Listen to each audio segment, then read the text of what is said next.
School, हम सभी यहाँ गए हैं, लेकिन क्या आपने कभी सोचा है कि आज के स्कूल का ढांचा किसने और क्यों बनाया? ये हमें किताबों में नहीं पढ़ाया जाएगा। प्राचीन भारत, सदियों पहले भारत में गुरुकुल प्रणाली थी। यहाँ शिक्षा का उद्देश्य रटना नहीं, बल्कि जीवन जीना, धर्म और कौशल स्किल्स सीखना था। 18वीं और 19वीं सदी में ब्रिटिश शासन का विस्तार हुआ। अंग्रेजों के सामने एक बड़ी समस्या थी। भारत पर राज करने के लिए उन्हें बहुत सारे कर्मचारियों की जरूरत थी। ब्रिटिश समस्या, इंग्लैंड से अधिकारियों को लाना बहुत खर्चीला था। इसलिए उन्होंने सोचा, क्यों न भारतीयों को ही अंग्रेजी सिखाकर अपना काम निकलवाया जाए।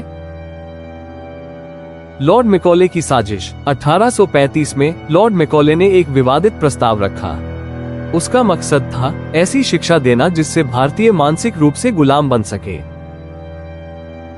मैकॉले का प्रसिद्ध कथन मैकॉले ने कहा था, हमें ऐसे लोग तैयार करने हैं जो रंग और खून से भारतीय हों, लेकिन अपनी पसंद, विचारों और बुद्धि से अंग्रेज बन जाएं। शिक्षा का मकसद, स्कूलों का असली मकसद ज्ञान देना नहीं, बल्कि ब्रिटिश राज के लिए वफादार क्लर्क पैदा करना था। इसलिए आज भी स्कूलों में हम रटने पर ज्यादा जोर देते हैं। पार का लालच, साथ ही उन्हें एक ऐसा बाजार चाहिए था जो ब्रिटिश सामान खरीद सके। अंग्रेजी शिक्षा ने भारतीयों को पश्चिमी संस्कृति का शौकीन बना दिया, जिससे ब्रिटेन के व्यापार को फायदा हुआ। क्या आज भी वही चल रहा है? अंग्रेज तो चले गए, लेकिन क्या हमारी शिक्षा प्रणाली आज भी वही गुलामी वाली मानसिकता, रटने और नौकरी पाने की दौड़ सिखा रही है? खेती का नजरिया, नतीजा ये हुआ कि हमने अपनी जड़ों को ही नीचा समझना शुरू कर दिया। आज जो व्यक्ति अपने खेत में मेहनत करता है, उसे समाज गंवार और पिछड़ा समझता है। वहीं दूसरी ओर जो व्यक्ति ऑफिस में बैठकर दूसरों की फाइलों पर दस्तखत करता है, यानी जो नौकरी करता है, उसे ही बुद्धिमान माना जाता है।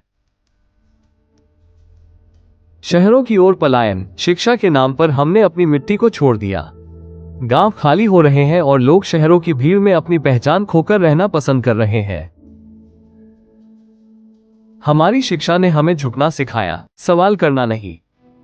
आज हालत यह है कि गलत को गलत कहने या अपने धर्म संस्कृति पर स्टैंड लेने के बजाय लोग बस जी सर कहना पसंद करते हैं।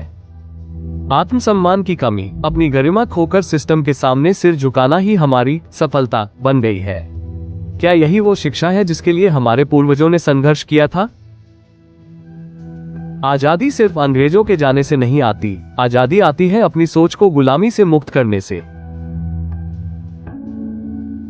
क्या आप अपनी जड़ों की तरफ लौटेंगे या सिस्टम की इस भेड़चाल का हिस्सा बने रहेंगे? अगर आपको ये सच महत्वपूर्ण लगा, तो इस विचार को आगे बढ़ाने में हमारी मदद करें।